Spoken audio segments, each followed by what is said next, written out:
코로나가 창궐하는 시대인데 함께 오늘 새 예배당에서 많은 분들과 대면으로 예배를 드릴 수 있다니 참 감격스럽습니다.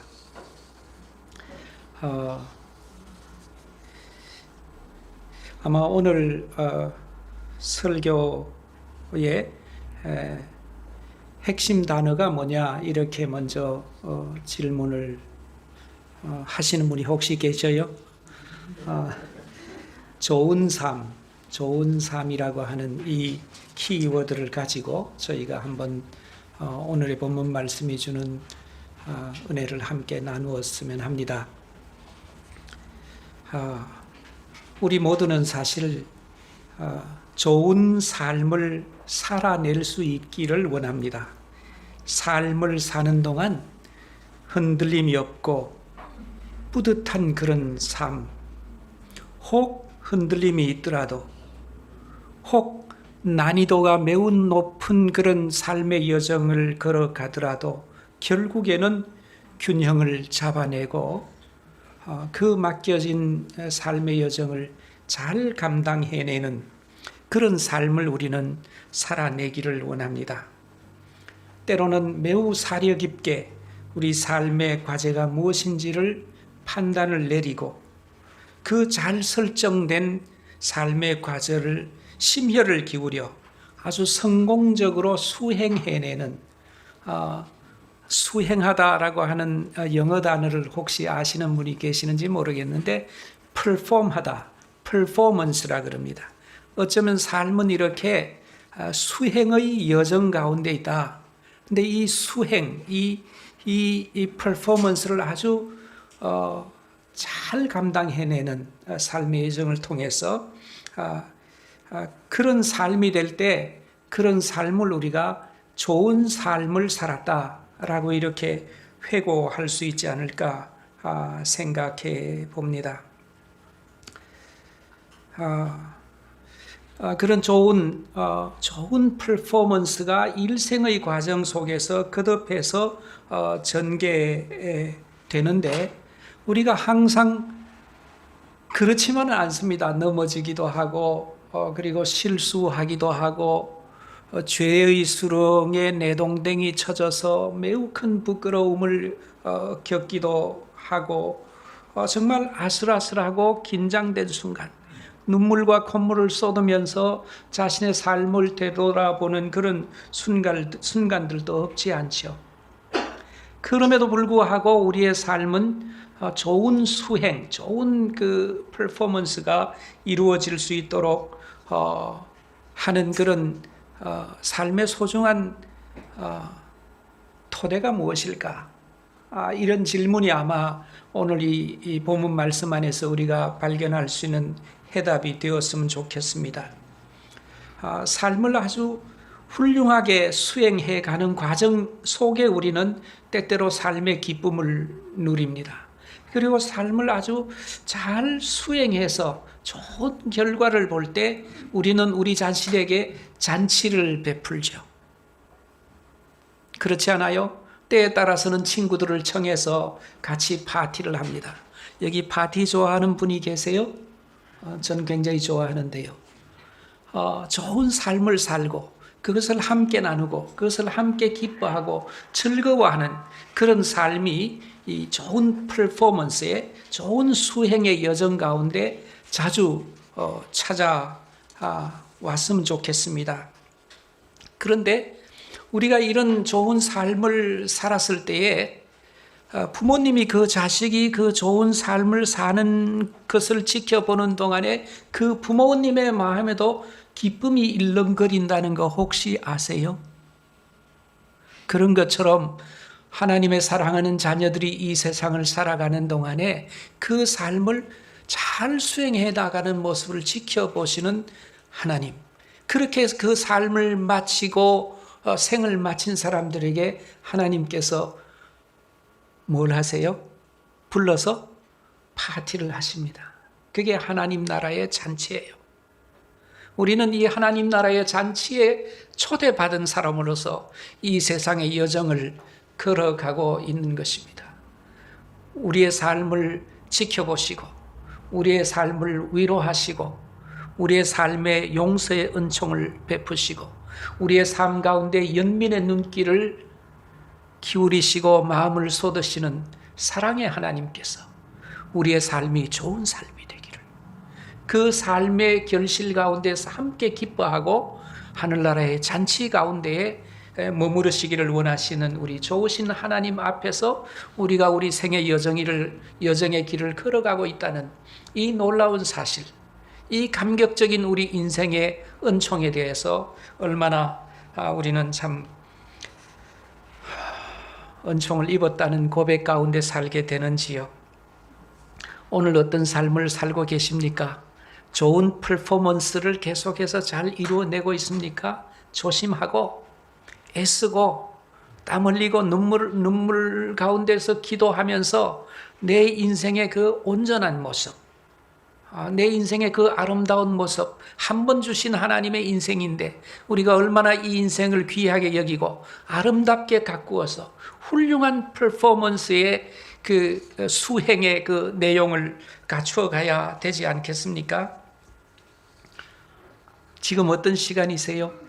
무언가 실패가 찾아와서 남이 알지 못하는 내적 분열이 찾아와서 숨기고 싶은 어떤 일들이 있어서 깊은 좌절과 아픔에 있나요? 아니면 하나님이 주신 은사와 재능을 좇아서 하루하루의 귀중한 시간을 바쳐서 좋은 결과물들을 얻어내어가면서 살고 있나요? 어느 곳에서든지 연민하시는 하나님께서 오늘 우리의 생을 내려다보시며 우리와 함께 하시고 손을 붙잡아 주신다는 사실을 잊지 마시기 바랍니다. 오늘 이 본문 말씀에는 탈란트의 비유라고 잘 알려진 이 말씀이 오늘 저희가 읽은 본문 말씀인데요.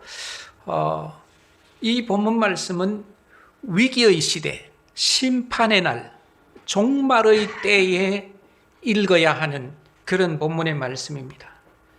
코로나의 시대, 거짓이 난무하는 시대, 말도 안 되는 고집을 가지고 엄청난 권력을 마음대로 행사하는 사람들이 난무하는 이런 불안한 시대 한가운데서 우리가 살고 있는데, 사실은 이 본문 말씀은 하나님의 종말이 가까웠다, 하나님의 심판이 가까웠다, 모든 혼란과 불확실성이 넘쳐나는 시대에 사실은 맞추어진 그런 본문이 사실 마태복음 24장과 25장의 말씀입니다.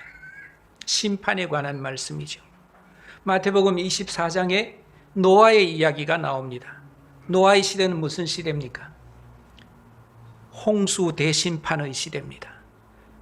이 종말과 위기와 불확실성과 심판의 그 시대 한가운데서 사는 삶이라고 하는 것은 종종 우리가 위축되고 조심스러워지고 불안하고 그런 시대입니다.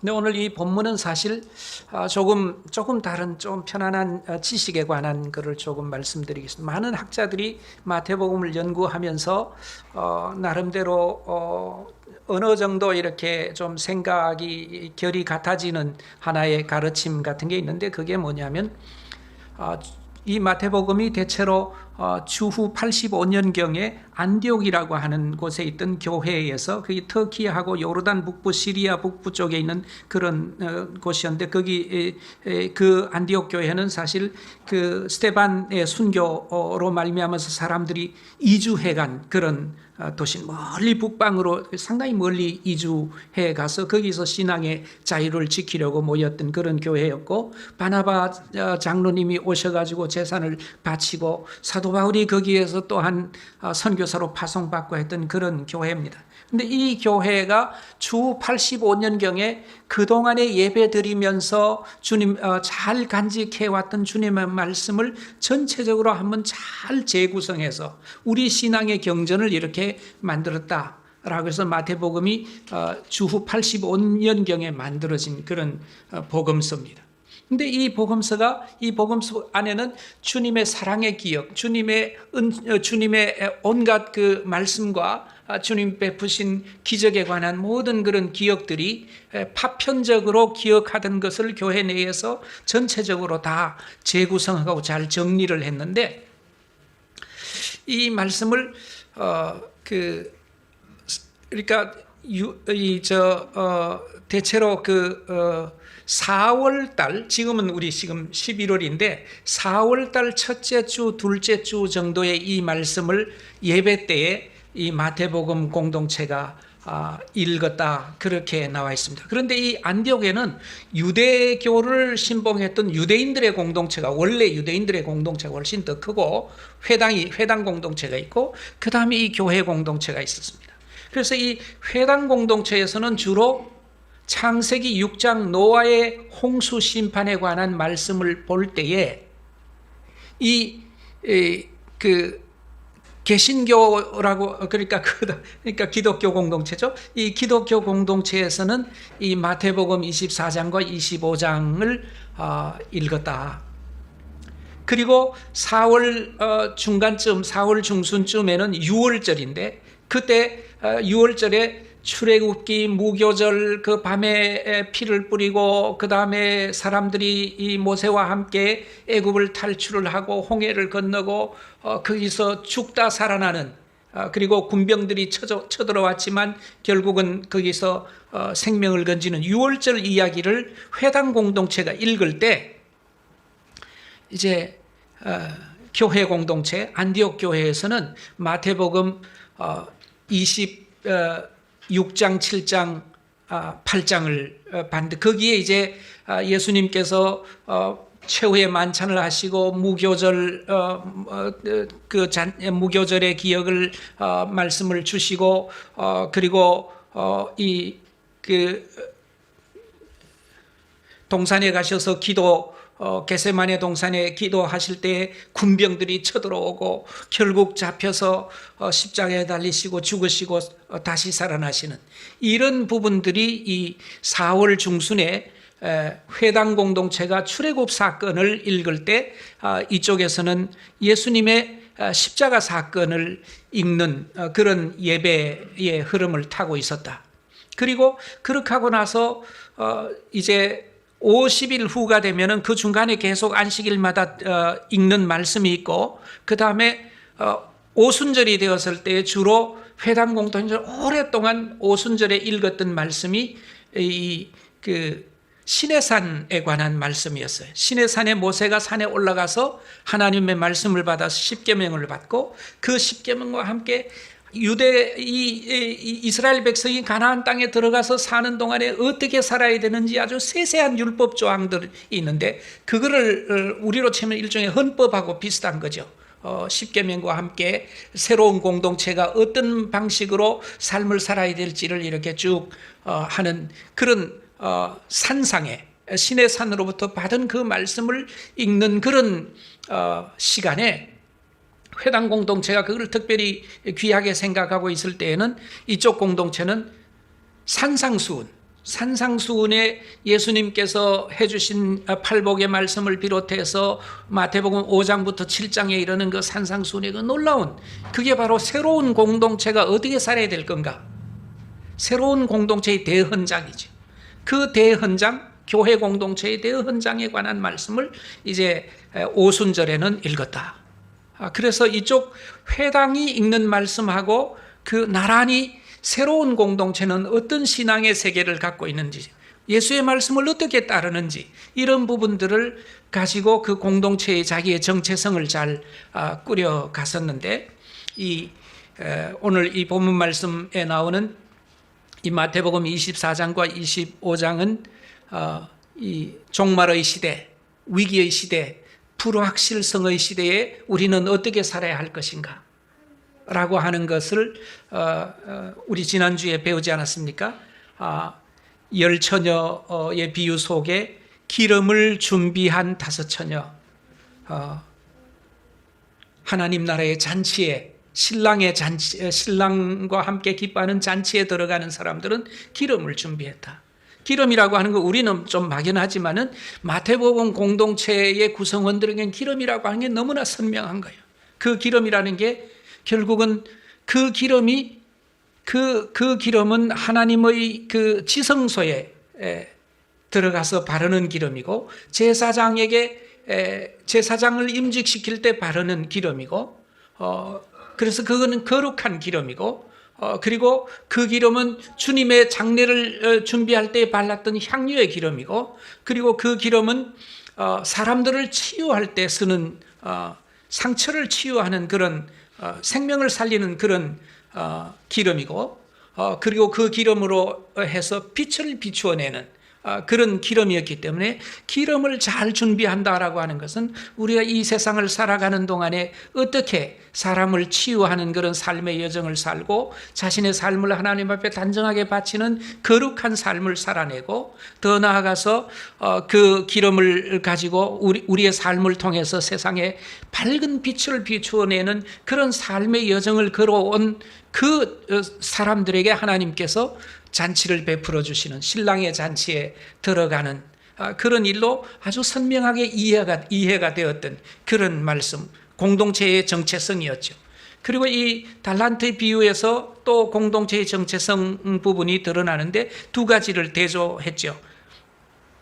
이게 주인 혹은 왕이라고 보통 어떤 왕이 이렇게도 할 수 있는 본문인데, 이 안디옥 교회 공동체에서 어떤 왕이 그러면 비유로 시작하면 당연히 예수님인 줄 아는 거죠. 당연히 예수님, 주님께서 이제 먼 길을 떠날 때에 어떤 종에게는 5달란트, 다른 종에게는 2달란트, 또 다른 종에게는 1달란트를 줬다. 달란트라는 게 보통 은 한 50kg 정도 되고, 제 이 몸뚱이의 한 3분의 1 크기의 은덩어리를 5개를 했으니까 아마 우리 오 목사님하고 나하고 합한 크기만한 은을 한 사람에게 주고, 또 제 몸만 한 거, 그 다음에 또 반만 한 거, 이렇게 세 사람에게 나눠줬다, 그렇게 얘기되어 있는데, 이 종이라고 하는 거는 실제로 로마 시대인 종도 계급이 있었습니다. 3가지 계급이 있었는데, 한 가지 계급은 보통 둘로스라고 하는 건데, 이거는 설번트라고 번역하는 건데, 이 종들은 일만 하고 주인한테 말도 못 거는 그런 아주 말 그대로 기계인, 일하는 기계인 그런 종이었습니다. 그 다음에 두 번째 종은 디컨이라고 보통 영어에서 번역하는 종인데, 그 종은 집사예요. 집안의 모든 일을 관장하고, 헬라어를 잘 알아서 아이들에게 헬라말로 이 인류 역사의 전통을 가르치기도 하고, 그리고 주인하고 의견을 내어서 조정할 수 있는 그런 집안의 모든 책임을 진 그런 종이 있고, 그 다음에 세 번째 종은 요즘 말로 서전이라고, 수술하는 의사 뭐 이런 사람들로 지칭되는 사람들인, 대부분 이 사람들은 기술자들이어서 이 종들은 주인의 사업의 동력자였습니다. 그러니까 설번 다음에는 이제 이 디컨이 있고, 디컨 다음에는 설전이 있는데, 이 설전은 주인이 일을 맡기는 사람이에요. 그래서 이 종들은 원래 아마 그 설번트였는데, 나중에 점점 그 집안에서 하는 형편을 봐서 점점 승진을 해가지고 결국은 주인의 사업의 파트너로서, 주인의 사업의 동력자로서 살만한 사람들이 됐다고 봐요. 그래서 이 주인이 먼 나라로 갈 때, 대부분 주인이 먼 나라로 가는 것은 장군들, 그 당시에 비유로 치면 장군들이에요. 장군들이 이제 먼 나라로 갈 때, 먼 나라로 간다는 건 전쟁하러 가는 것이고, 죽을 수도 있고 죽어서 못 돌아올 수도 있고 그런 상황인 거예요. 그럴 때에 그 집안에 자기의 파트너들에게 그 재산 운영에 대해서 일을 맡겨서 그 사람들이 그 운영을 잘 할 수 있도록 그렇게 하는 그런 일들이었습니다. 그런데 오늘 이 본문에서 우리가 분명히 알 수 있는 것은 첫 두 사람, 5달란트와 2달란트 받은 사람들은 경영권을 넘겨주자마자 너무 기분이 좋아서 금방 가서 사업을 해가지고 큰 이익을 남겼습니다. 그런데 이 세 번째 1달란트 받은 사람은 어떡하지? 이 불안의 시대, 이 불확실성의 시대, 이 심판의 날에 내가 이 주인이 준 재산을 잘못 관리해서 이거를 날리면 어떡하나 라고 하는 큰 두려움에 사로잡혀서 그 은을 이제 땅을 파고 묻었어요. 그 주인이 돌아와서 이제 결산을 하는데 주인이 퍼포먼스를 잘한, 수행을 잘한 사람들을 생각하니까 너무 기분이 좋았는데 주인이 그런 얘기를 해요. 이 본문을 아주 좀 더 엄격하게 해석을 하면 잘하였다 충성된 종아, 나는 너에게 맡길 때 생각했던 것보다 더 큰 결과를 가져왔구나. 지금 이 퍼포먼스를 하는 거 보니까 내가 훨씬 더 큰 것으로 너에게 맡겼었어야 했는데 앞으로는 그렇게 하겠다 라고 하는 이런 방식으로 반응을 보이는 거예요. 주인이 이 사람이 이만큼 일할 수 있겠다 했는데 그보다 훨씬 놀랍도록 많은 결과물을 내고 좋은 수행을 해낸 걸 보고 속으로 내가 이 사람을 좀 더 알아줬어야 했는데 라고 하는 그런 마음이 일어나는 모습을 조금 더 섬세하게 들여다보면 그렇게 볼 수 있는 겁니다. 근데 그래서 이제 많은 것으로 너에게 맡기겠다라고 하고 그 다음에 우리 잔치하자. 그렇잖아요. 자기의 그 수행자가 자기 맡긴 사람이 일을 그렇게 잘했으니까 주인의 마음에 너무너무 기쁘고 그 사람이 너무 좋은 거예요. 이 종이 내가 이렇게 맡겼는데 이렇게 일을 잘했으니 어떻게 내가 그냥 넘어갈 수 있냐. 우리 내 잔치에 함께 하자. 그리고 이 마지막에 이 한 달란트 받은 사람이 이제 와서 보고를 하잖아요. 근데 보고할 때 뭐라 그러냐면 당신은 이게 진짜 면전에서 이렇게 과연 할 수 있나 모르겠어요. 주인인데 당신은 이 굳은 사람이라 그랬어요. 우리말로 하면 당신 참 모진 사람, 당신 참 모진 인간이요. 모질다 그랬어요. 주인을 굉장히 나쁘게 생각하는 겁니다. 그리고 모질고 당신은 심지 않은 데서 거두고 해치지 않은 데서 모으는 그런 인간이 아닙니까? 어떤 인간입니까? 조폭이죠. 조폭들이 이 강남에 무슨 룸살롱과 뭐 이런 거 다 이렇게 자기縄張り, 자기 바운다리를 두고 매일 돌아다니면서 뭘 합니까? 자기는 투자도 한 적도 없고 노동도 한 적도 없고 괜히 주먹으로 야 내가 너 지켜줘 그러면서 돈 내놔. 그래서 이 심지 않은 데서 거두는 그리고 그 사업을 막 펼치고 거기에서 수고를 하고 하는 게 해치지 않다. 농사를 지으면 막 풀숲을 해치고 땅을 갈고 그래야 되잖아요. 그런 데서 모으는 그런 인간인 줄 알았습니다. 그러니까 쉽게 말하면 주인한테 나 당신 참 나쁜 사람이라고 생각했어. 당신은 진짜 무서운 사람이라고 생각했어. 당신은 조폭이나 다름없는 깡패와 같은 인간이었어. 라고 이렇게 말을 하는 거예요. 그런 의식이 적어도 말을 했는지 안 했는지 모르지만 그런 자기 마음속에 가졌던 주인에 대한 생각은 그런 거였다는 겁니다. 그러니까 이 주인이 이 사람한테 뭐라고 그랬냐 하면 뭐라 그랬어요? 제가 좀 여쭤보겠어요. 뭐라 그랬어요? 이 악하고 게으른 종아 그랬어요. 이 악하고 게으른 종아라고 하는 말을 독일 성경에서 이렇게 번역을 해놨어요. 파울 펠스. 그러니까 아주 썩어 문드러진 가죽.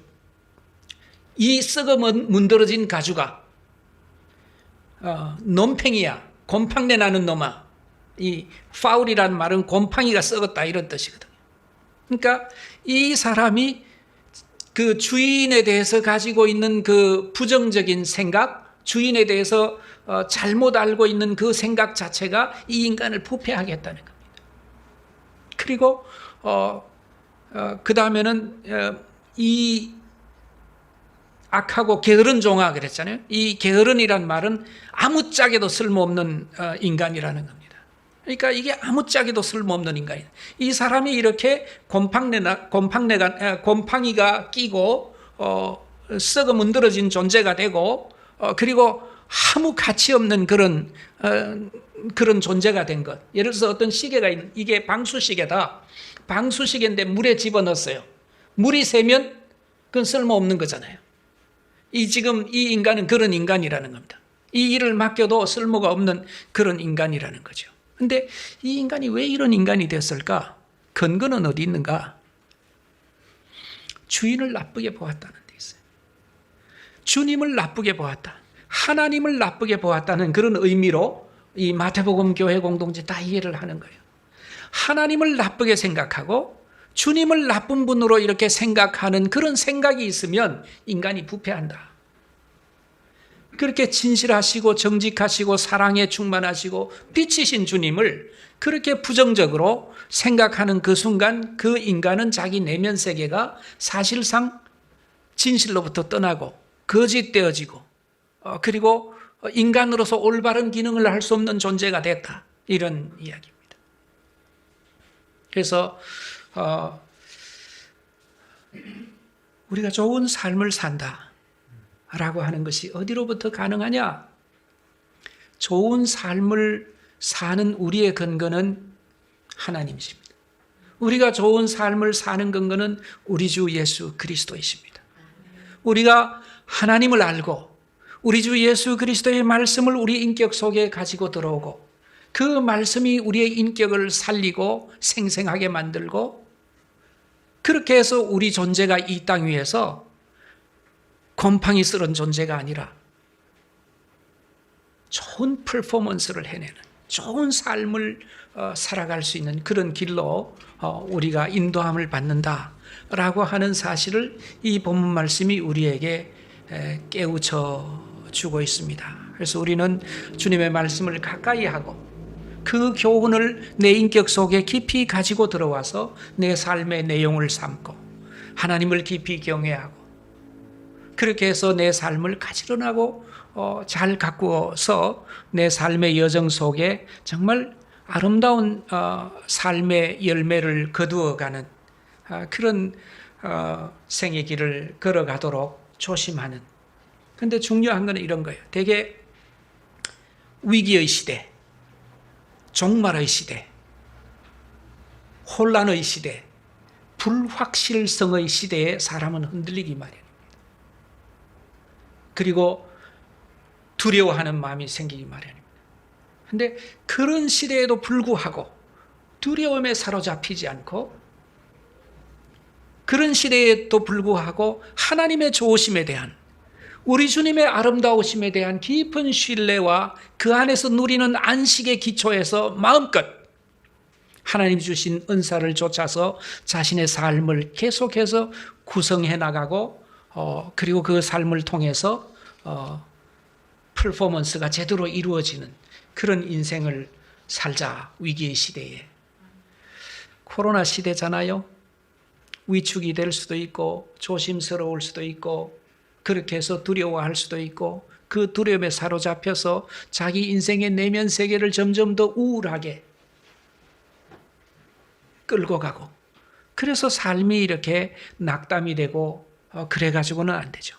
이런 코로나의 시대에도 불구하고 하나님의 좋으심과 우리 주 예수 그리스도의 말씀에 대해서 우리가 인격을 열고 그 안에서 활달하고 좋은 삶의 내용을 구성하기 위해서 정말 잘 살아낼 수 있는 그런 힘, 거기에 우리 신앙의 세계가 있다.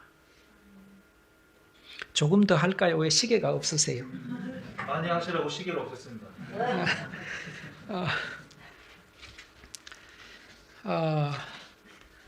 제가 이거는 제가 사실은 이렇게 안 보고는 못하고 좀 보고 해야 되는 설교라 뭘 좀 적어 왔는데요. 제가 선한 사마리아인의 비유에 대해서 가끔씩 생각도 해보고 또 생각도 해보고 그러는데 전에는 주로 주님께서 선한 사마리아인이 너의 이웃이다 라고 말했을 때에 그 유대인들이 얼마나 큰 충격을 받았을까. 자신들이 모멸하고 자신들이 낮추어 보고 자신들이 억압하고 멸시하는 그 비천한 사마리아 사람을 이웃으로 삼아서 생의 길을 걸어가는 자세를 가진 사람, 그런 사람이 이웃됨에 대한 갖춤이 있는 거다. 그래서 그 시대의 거대한 하나의 이데올로기죠. 그 시대를 관통하는 어떤 가치체계 전체를 무너뜨리시고, 그리고는 우리가 기꺼이 사마리아 사람들하고도 이웃됨을 가지고 살아갈 수 있어야 한다 라고 이렇게 말씀하시는 말씀이었는데, 주님 중심으로가 아니라 사마리아 사람을 중심으로 한번 생각을 해봤습니다. 이 사마리아 사람이요, 아마 기업하는 사람인지 모르죠. 아마 그 나귀를 타고 자기 여행길을 가는데, 이 여행길이 예루살렘에서 여리고로 내려가는 그런 길인데, 그 길이 진짜로 되게 험합니다. 근데 그 험한 그런 길에서 이 외딴 곳에서 강도를 만난 사람이 이제 처참하게 두들겨 맞고 피 흘리면서 한쪽 구석에 쓰러져 있는 것을 보면서 이 기업가가 자기 사업자 길을 가는 거잖아요. 그냥 보면 저 사람이 유대인이다라고 하는 것을 서로 다 문화적으로 코드가 다르기 때문에, 입는 옷도 다르고 그러기 때문에 금방 다 알아보는 거죠. 그래서 저 유대인이 강도를 만났구나 라고 하는 거죠. 근데 이 사마리아 사람은 자기 부족이 유대 부족에게 끊임없이 박해를 당하고 억압을 당하고, 그래서 이 마음 속에는 유대에 대한 어떤 그 반항과 심지어는 증오와 이런 것들이 많이 있기 때문에 저놈 새끼 잘 됐다 이러고 지나갈 수도 있는 그런 일이죠. 그렇게 한번 해보셨어요? 저는 가끔씩 살다 보면 그런 거를 해보는 때가 있습니다. 지나가요. 그 지나간 기억이 금방 사라지나요? 그 기억이 가슴에 남습니다. 내가 그때 그랬지. 내가 그때 외면했지. 그 사람이 공경에 처했는데 내가 손을 내밀지 않았어. 근데 이런 일을 사람들한테는 말을 안 해요. 왜냐하면 부끄러우니까. 그러니까 내 안에 사람들에게 열어놓을 수 없는 삶의 부정성이 깃들기 시작하는 거예요. 그럼 삶의 활달함이 점점 줄게 되죠. 자기가 자기 자신에 대해서 부정적으로 생각하는 분열된 내면 세계를 가지고 살아가게 되니까, 자기가 드러내는 세계는 굉장히 멋지고 아름다운데 드러내지 않는 부분이 또 있어. 그래서 이런 부정성을 안고 살아가게 되는 거예요. 이 사마리아 사람이 지나가는데 그 사람을 보고 주저했는지 안 했는지, 대체로 주저 안 했을 것 같아요. 대체로 이런 분들은 주저하지 않고 생각하지 않고 전략을 꾸리지 않고 바로 그 사람의 비극에, 그 사람의 아픔에, 그 사람의 곤경에 다가가서 자기의 흘러나오는 연민을 쏟아서 이제 그 나귀에 가서 기름을 가지고 와서 상처에 발라서 그거를 깨끗하게 보듬고 늘어진 이 인간을 자기 나귀에 태워서 그 다음 도시로 가서 그 도시에 여관에 머물면서 치료를 정성껏 하다가 자기가 또 다른 사업차, 다른 지역으로 가야 되니까 그걸 여관 주인한테 부탁하면서 또 돈도 주고 또 모자라면 다시 돌아올 때 또 주겠다 그러고 해서 이 사람을 이렇게 돌보고 떠났어요. 이 사마리아 사람의 내면 세계에 자기 속에 어떤 부정성이라는 게 들어왔을까요? 너무 말도 안 되는 쉬운 질문을 해서 죄송해요. 그런 것이 들어오지 않고 자신의 연민과 그 사람을 통해서 그 사람을 돌보았던 그 기억 안에서 자기가 구성되어서 그런 퍼포먼스의 기억을 안고 그 다음 여정을 떠나게 되는 거예요. 그래서 이중적 분열 없이 그 삶이 굉장히 좋은 삶이 되는 거예요. 자기도 좋고 그리고 결과적으로 좋은 삶이 되는 거예요. 이런 삶을 이 사마리아 사람이 살았다. 그럴 때에 좀 어려운 얘기인데요.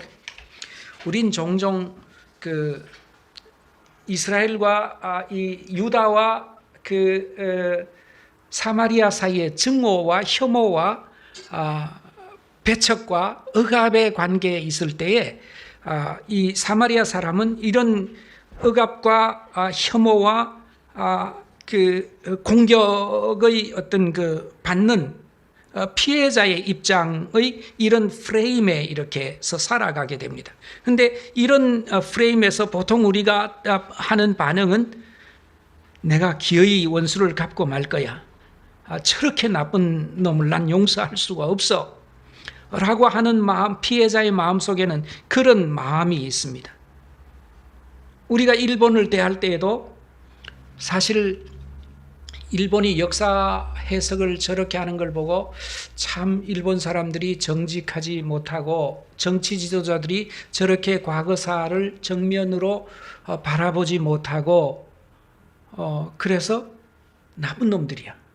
때려 죽여야 돼. 이렇게 하면 우리는 피해자의 프레임 안에 갇혀 있는 겁니다.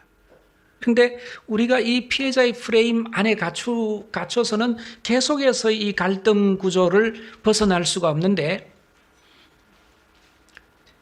그걸 좀 안 됐게 생각할 수 있어야 돼요. 일본 사람들이 저렇게 역사에 대한 이해에 도달하지 못하는구나. 역사의 진실을 저렇게 두려워하는구나. 참 모자라는구나. 라고 하고 그 모자람 안에서 그 삶이 얼마나 좋은 삶이 될 수 없을까? 좋은 삶이 되려면 역사의 진실을 다 받아들이면서 과거를 고백하면서 용서를 구하고 화해의 악수를 청해야 되는데 그걸 못하는 인간이란 얼마나 비루한 인간인가.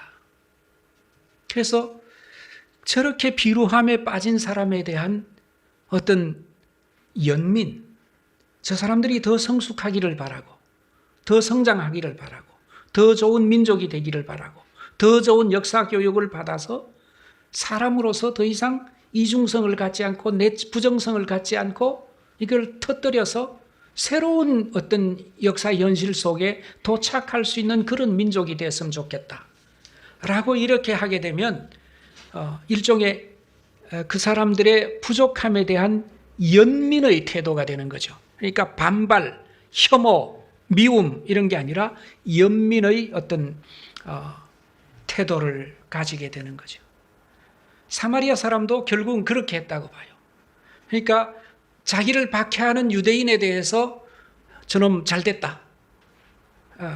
이런 게 아니라 연민을 통해서 오히려 자신을 박해했던 사람을 따뜻하게 대해주는 그 사람들의 곤경 자체를 안타까워해주는 그런 마음의 자세를 가짐으로써 결과적으로 어떤 그 증오의 프레임으로부터 벗어나서 새로운 사랑의 관계, 새로운 어떤 긍정적인 관계에 들어가는데 대체로 우리는 인간관계도 이런 어떤 좋지 않은 일이 일어나면 저 양반이 나한테 이렇게 못 살게 굴고 이렇게 시원찮게 굴고 이렇게 나를 불편하게 했어 라고 하는 이 일에 갇혀서 저 사람 나빠 라고 하는 걸 계속해서 반복하게 되면 나도 사실은 패배자가 되는 거예요. 왜냐하면 내 안에 증오로부터 자유가 없어지니까요.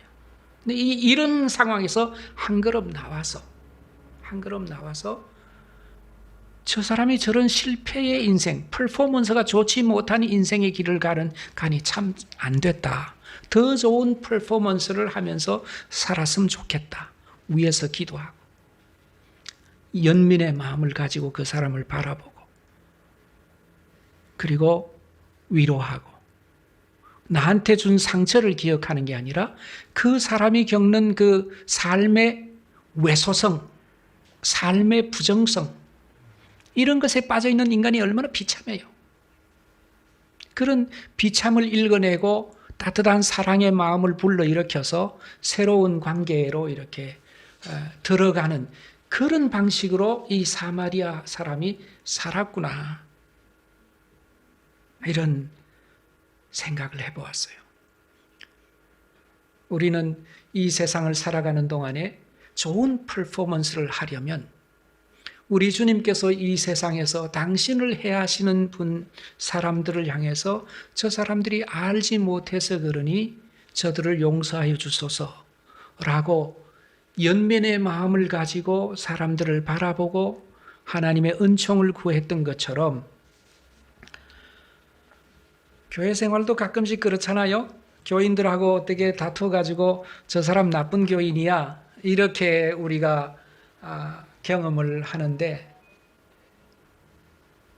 그럴 때 우리는 정오를 내려놓고, 내가 옳지만 옳은 건 내려놓고, 그 사람이 걸어가고 있는 퍼포먼스의 부족하고 연약함에 대해서, 그 사람의 성장 가능성에 대해서 더 좋은 삶을 살아가기를 간절히 기대하는 마음 안에서 손길을 내밀고 위에서 기도하고, 이렇게 해서 우리는 관계를 회복하는 그런 삶이 좋은 삶인데, 만약에 우리 안에 주님이 좋으신 분이시고, 주님이 우리를 연민하시는 분이시고, 주님이 우리를 사랑하시는 그 사랑이 우리의 생을 지켜보고 계시고, 우리가 좋은 퍼포먼스를 할 때 아주 기뻐하시고, 그리고 우리의 퍼포먼스가 나쁠 때 우리를 연민하시고 건져내시고 용서하시고, 이렇게 해주시는 주님의 생의 길을 우리가 가슴에 품고 살아갈 때, 우리는 위기의 시대에도, 심판의 시대에도 마음이 좁아져서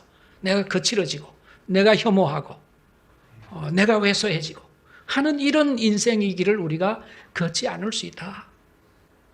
좋지 않으세요? 좀 아멘이라고 하세요. 기도하겠습니다.